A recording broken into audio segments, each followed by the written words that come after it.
Qaranglar, 63-misolga to'g'riramiz. Xo'p, bizda bir qandaydir progressiv bo'lgan, aynan o'shalarni toqlarini olgan, yig'indisini hisoblagan, juftlarini olgan, yig'indisini hisoblagan, qarabdiki ikkala tomon hisoblab ko'rsa, juftlari 15 taga kam javob chiqqan. Masalan, 200 degan javob chiqqan bo'lsa, toqlari 215 chiqib qolganda, ikkalasini tenglash uchun mana kichikrog'iga 15 qo'shib bergan. Shunda ikkala tomon bir-biriga teng bo'lar ekan. Tushundinglarmi? Xo'p, o'sha holatni bilgan holatda A11 ning qiymatini topgan deyapti bizda. Tushundinglarmi? Xo'p, boshladim. Endi qaranglar. Hammasini bir tomonga yig'ib olsak bo'ladimi? Ya'ni u tomonga deylik. A1 da bu tomonga ayirishib o'tkazsam bo'ladi. A1 ayrilyapti A2 dan nimani beradi? D ni beradi. Demak, hozir bitta D hosil bo'ldi. A3 dan A4 da ayirsam D ni beradi. A5 dan A6 ni ayirsam D ni beradi. Va hokazo shu tartibda 21 dan 22 desam, yo bu yerda 22 yo'q ekan. Unda 21 dan oldin 19 bor. 19 dan 20 ni ayirsam bittada bergan. Bu tomonda nima qolib ketgan, chap tomonda? 21 qolib ketganmi? Shuni ham u tomonga minus A21 qilib o'tkazdirdim. Bu yerda nima qoldi? 15 teng 0. Tushundinglarmi? Xo'p. Mana A21 da nimaga bog'lab yuborsam bo'ladi sizlarga savol. A1 ga bog'laymi? A2 ga bog'laymi? A11 ga bog'laymiz. A11 aytib yotibdi, to'g'rimi? Demak, A11 ga bog'lasam buni A11 plus 10 ta D deyish kerak. Minus ta'sir bo'lsa, minus 10 ta D bo'lib ketami shunda? E'tiborda, mana bu yerda nechta D bor ekan sizlarga savol? 10 ta? Qatnam qildinglar? Mana qaranglar. Mana bu yerda juftlarini topib olsam nechtaligini? 10 tamidi? O'sha 10 ta juftda 10 ta toq ayrilganda o'sha paytda, to'g'rimi? 10 ta D'ni bergan. Demak, bu yerda 10 ta D bor, yana 10 ta D'ni 10 ta da ayrilyaptimi? 10 ta D ayrilgan. A nima? 11 minus 10 ta D. Plus 15 teng minus 15 qo'tkizib qo'yib qolamiz, bo'ladimi? 10 ta D'lar ketdi. Minus A11 minus 15 ga. Minusni tashlarsam A11 teng 15 degan qiymat. Tushundinglarmi? Qiymatni tashlasak bo'ladi. Xo'p. 66-misol. Shunchaki soddalashing deyilgan bo'ldi.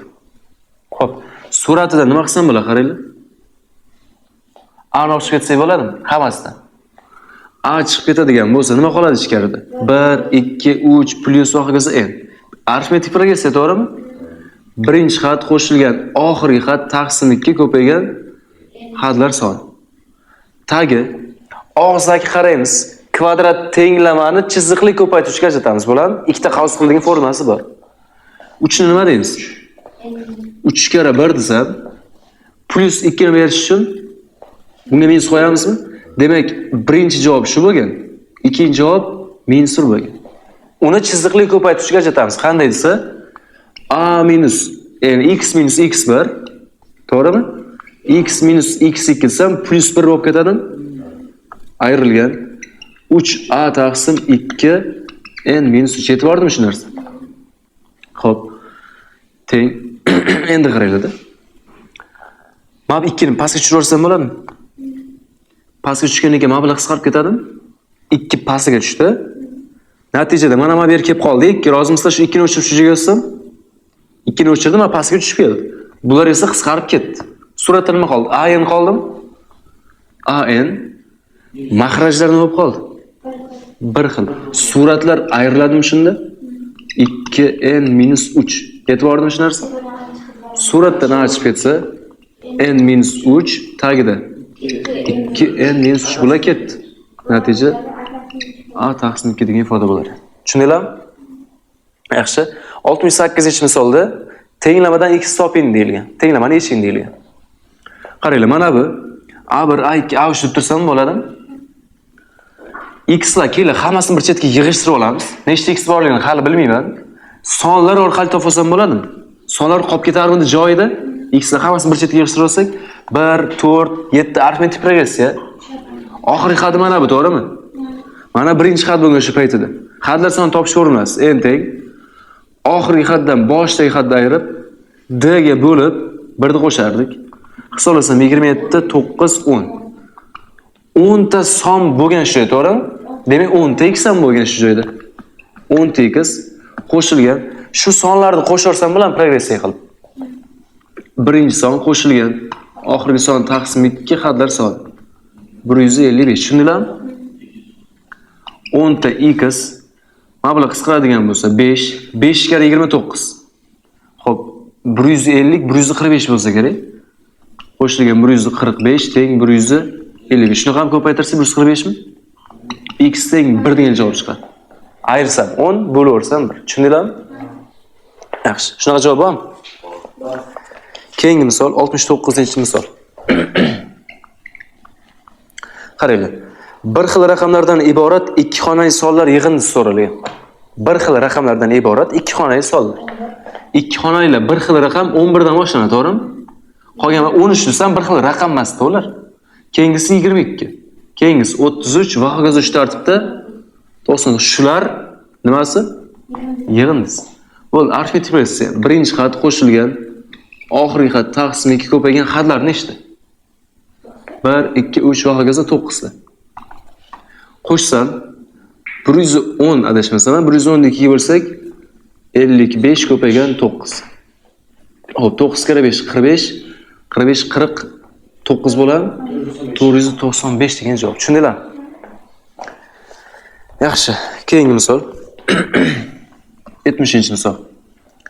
1 dan 75 gacha bo'lgan natural sonlarning kvadratini 3 ga bo'lganda bir qoldiq qoladigan sonlar yig'indisi. Xo'p. Qarang. 1 dan boshlab 75 gacha hamma son bor. Ayni aytayaptiki, o'shalarni navbat-navbat olasan. Birinchi 1da, keyin 2ni, keyin 3da, keyin 4da. Va hokazo har bitta sonni olganingda kvadratni ko'tarasan. Masalan, 1da olding, kvadrat ko'tar va 3 ga bo'l, bir qoldiq qoladimi deyapti. 2ni ol, kvadrat ko'tar, 3 ga bo'l, bir qoldiq qoladimi? 3ni ol, kvadrat ko'tar, 3 ga bo'l, bir qoldiq qoladimi? Shunaqa bir qoldiq qoladigan sonlar yig'indisi. Tushundinglarmi? Kvadratini yig'indisi emas, oddiy ani 2ni olganingda o'shani o'zi masalan. 4da olsang, 4da o'zi. Shular yig'indisi. Boshladim. 1da olsam, 1da kvadrati ham 1. 3 ga bo'lsam qoldig'i nima? 1 qoldi. Demak, men 1da olaman. Tushundinglarmi? 2ni olsam, 2ni kvadrat nima bo'lib ketadi? 4 bo'lingan 3. 1 qoldimi? Unda men 2ni ham olaman. Tushundinglarmi? 3 da olganimda 3 kvadrat 9 edi. 3 ga bo'lsam qoldiq 1 qolmadi. Demak 3 ni olmaymiz, to'g'rimi? Keyingisi 4 olsam kvadrat 16, 3 ga bo'lsam 1 qoldi chiqdimi? Unda 4 olamiz. Keyingisi 5 kubi, 5 kvadrat 25. 3 ga bo'lsam 24 bo'lsa bo'linardi, 1 qoldi. Unda 5 ni ham olamiz. Keyingi bittasini hisoblab ko'raylikchi, menimcha qonun tayyor menimcha. 36. Xo'p, keyingisi necha bo'ladi? 6 ni olsam 36 bo'lingan 3. Nima bo'ladi bu? Qoldi qolmaydimi? Demak 6 ni olmaymiz. E'tibor etdim, qaranglar. 3 ga bo'lingan sonlar tushib qolyapti. To'g'rimi? Qolgan hammasi olinyaptimi? 3 ga bo'lingan son tushib qolar ekan. Bizga mana bularni yig'ini so'ralyapti-da. Mana shular. E'tibordim? 3 ga bo'lganingda, kvadrat 3 ga bo'lganda qoldi 1 qoladigan o'sha sonlar yig'indisi. Endi bunday qilaman-da. Borini hammasini qo'shaman. Bo'ladimi? Ichidan aynan 3larni, 6larni, 9larni chiqarib tashlasam bo'ladimi? E'tibordim shu narsa? Aynan o'shalar chiqarib tashlasam umumiy yig'inidan menga kerakli narsalar qolib ketadi o'sha paytda. E'tiborda. Boshlaylik. Birinchi hammasini qo'sha olamiz. 1, 2, 3, 4, 5, 6, 75 gacha. E'tibordim? U progressiya bo'lardi, to'g'rimi? Birinchi xat, oxirgi xat taqsim 2 ko'paytirilgan xatlar soni. Bu degani necha bo'ladi? Qo'shadigan bo'lsa 76 2 ga bo'lsak 38 mi? 38 kare 75. Xo'p, javob shu bo'lardi. Necha? 2850 degan javob.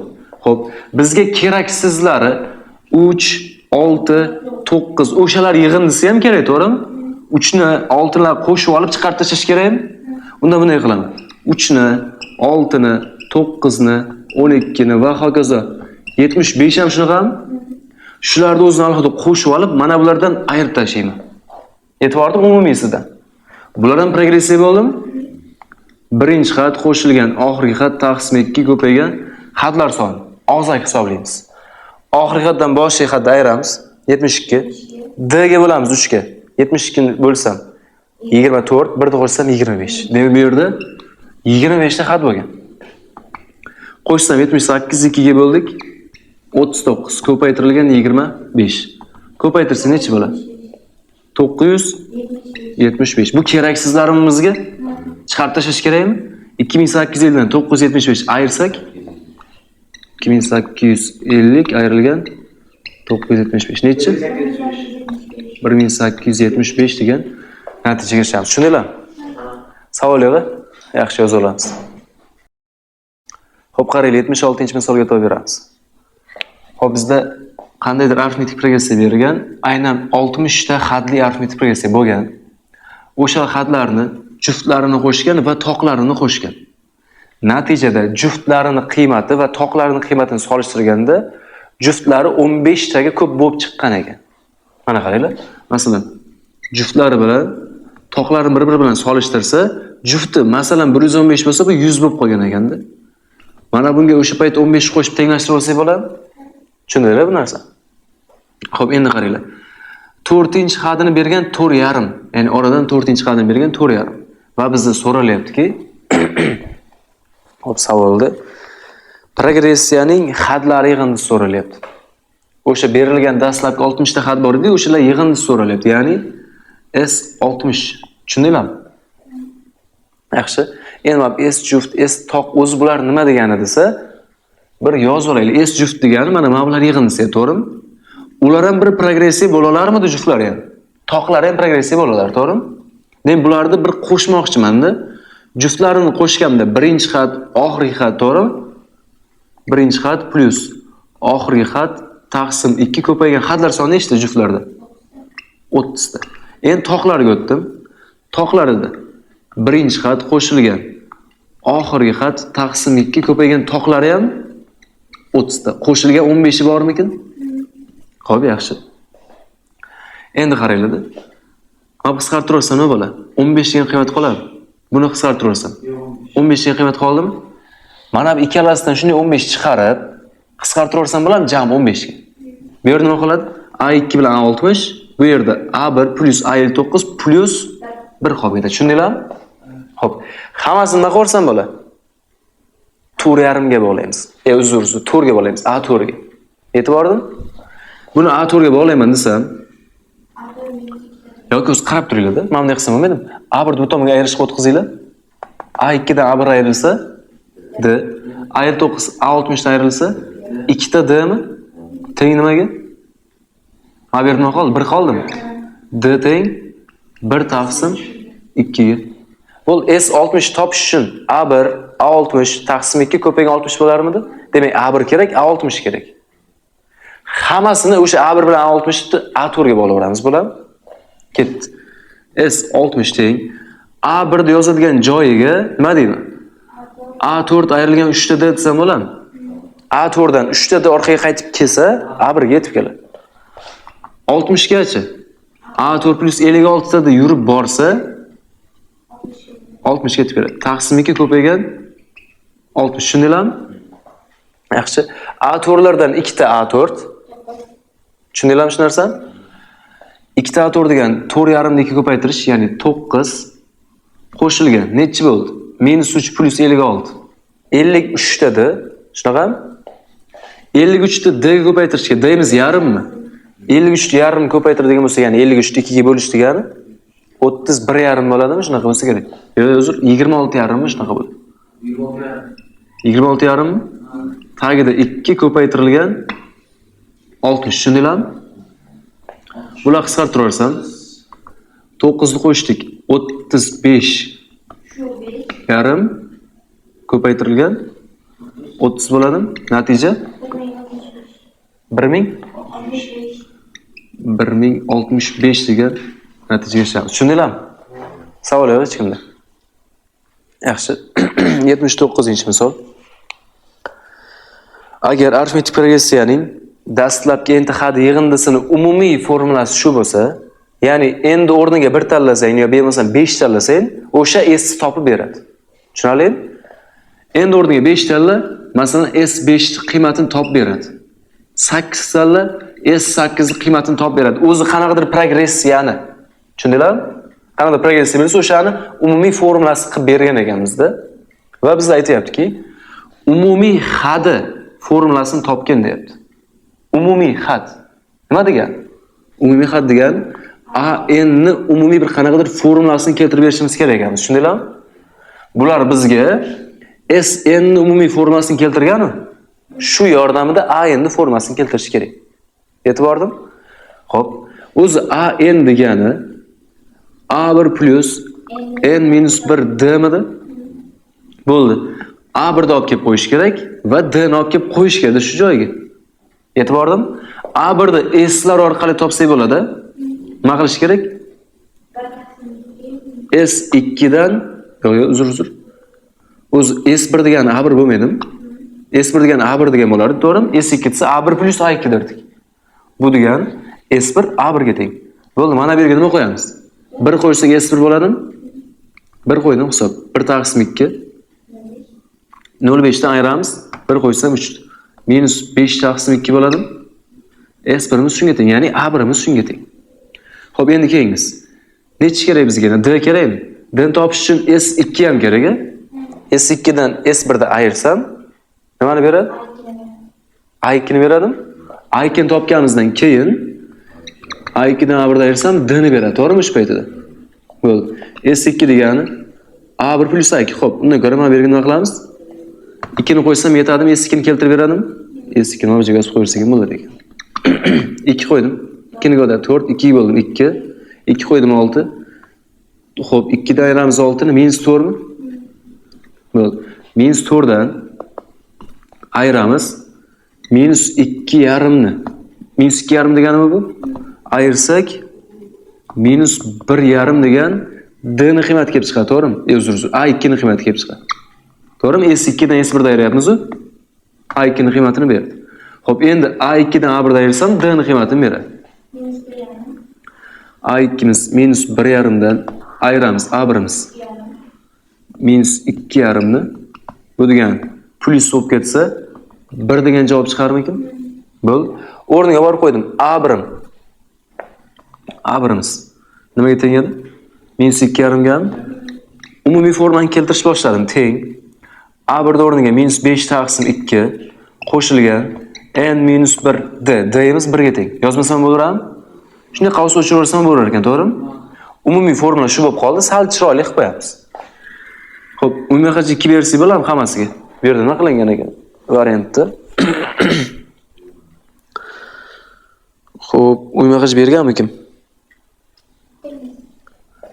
Umumiy xaraj bersakda qaraylik, mana bunday qilib qo'yaylik. Masalan, men minus 2,5 deganim. Minus 2,5 ga minus 1. Minus 3,5 mi? N minus 3,5 degan umumiy formula kelib chiqadimi? Shunaqa javob bor A variantda. Tushundinglarmi? Yaxshi, 81-savol. Mana shu yig'indida har bir qo'shiluvchini ikkinchi ko'paytuvchisini. Mana har bir qo'shuvchilar ko'ryapsizlarmi? Ikkinchi ko'paytuvchisini bittadan kamaytirib keyin hisoblasa, u qanaqadir kamroq javob chiqadi, to'g'rimi?